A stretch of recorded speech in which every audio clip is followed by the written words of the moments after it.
Hey girl. You deserve the world. Chapter 1 Messy Bed. Let's get a divorce. Xie Tianxing said casually as he ground out the cigarette on the ashtray. He crossed his legs and rested lazily on the sofa. He did not even bother to look at his wife.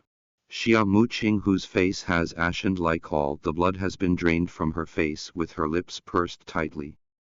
With nothing on his sexy and muscular body but a simple white towel wrapped around his lower body. A disgusting stench permeated and lingered around the air inside the room. That stench was coming from the semen that had leaked onto the sheets of the messy bed. However, the woman that was on the receiving end of said semen was not Xia Muqing. She did not know who was the other woman that was on the bed. But Xia Muqing's eyes were met with such a revolting scene as she entered Xie Tianxing's office to bring him some snacks. Who is she? Xia Muqing questioned Xie Tianxing with a trembling voice. Xie Tianxing slowly lifted his gaze and met with Xia Muqing's face at long last. That man's eyes were pensive as he spoke in a dissatisfied tone. It doesn't matter who she is.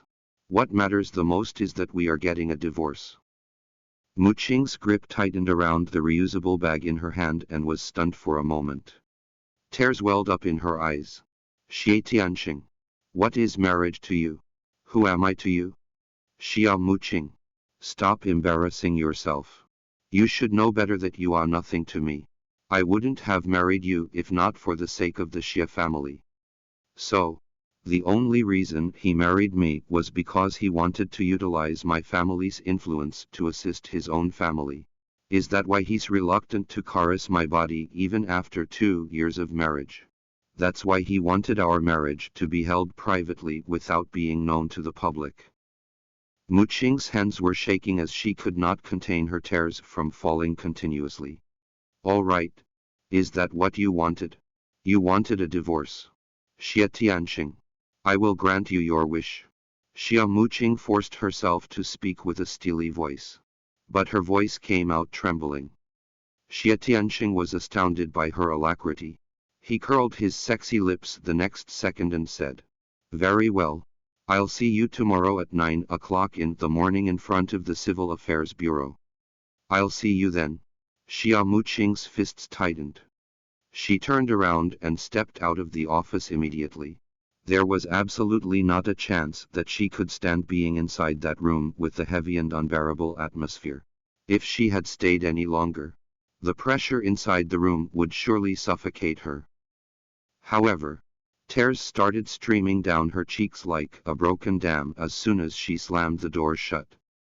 Xia Muqing curled her body inside the cramped space of the elevator and like an abandoned child.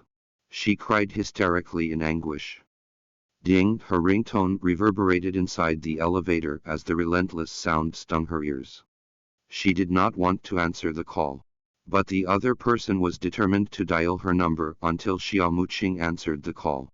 Finally, she picked up her phone as she could no longer bear with the annoying ringtone. Muqing. Where are you? It was her manager as well as her best friend, Jin Xiaolu, that called her. Xiaolu? Muqing held her phone tightly and choked out her words like a pitiful child. Xiaolu? Tianxing is dumping me. He's going to ditch me for real this time. Sound of whimpering.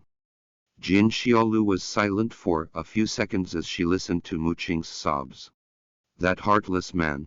An angry curse was heard through the speaker. Stop crying. My baby girl. I've told you that the bastard wasn't even a real man. You should've parted ways with him in the past. Listen to me. I've just received a phone call from my company. They informed me that we'll be working outstation in Japan for the upcoming month. We are boarding the international flight at 7 o'clock in the morning tomorrow. Jin Xiaolu had always held great passion for her occupation. Xiaolu, I've agreed to meet with him at the Civil Affairs Bureau tomorrow morning at 9 o'clock. Xia Muqing wanted to reject Xiaolu's arrangements to work outstation in Japan.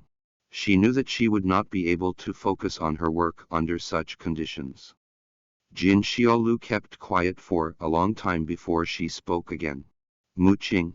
I hope that you'll reconsider this matter thoroughly before you make a sound decision.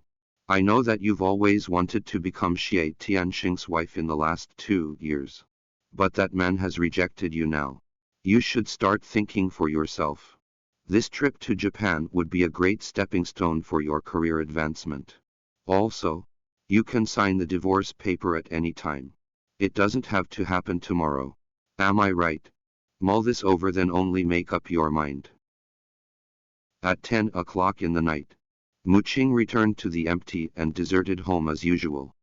Her husband did not come home after all. She quickly filled the fridge with all kinds of staple food, fruits and drinks that Xie Tianxing consumed on a daily basis. After she was done prepping in the kitchen, she went upstairs into that man's room. She wanted to prepare a month's worth of that man's outfit for him because she had to leave the country to Japan for outstation work. Xia Muqing did not want her husband to be worried about his daily lives when she's not around the home to serve him. Once she was done, Muqing put on a contented smile. Xie Tianxing would not abandon an obedient and caring wife like me. Right? So, he must have proposed that divorce out of anger. Am I right? I cannot perceive that proposition as his true intention. Xia Muqing comforted herself in her own mind. Xia Muqing dialed her husband's number at that thought. No one picked up the call initially, but the call connected after some time. The sound of a couple making love and moaning persistently was heard through the speaker. Welcome to download Bravonovel up to read. Hey girl, you deserve the world novel full story online.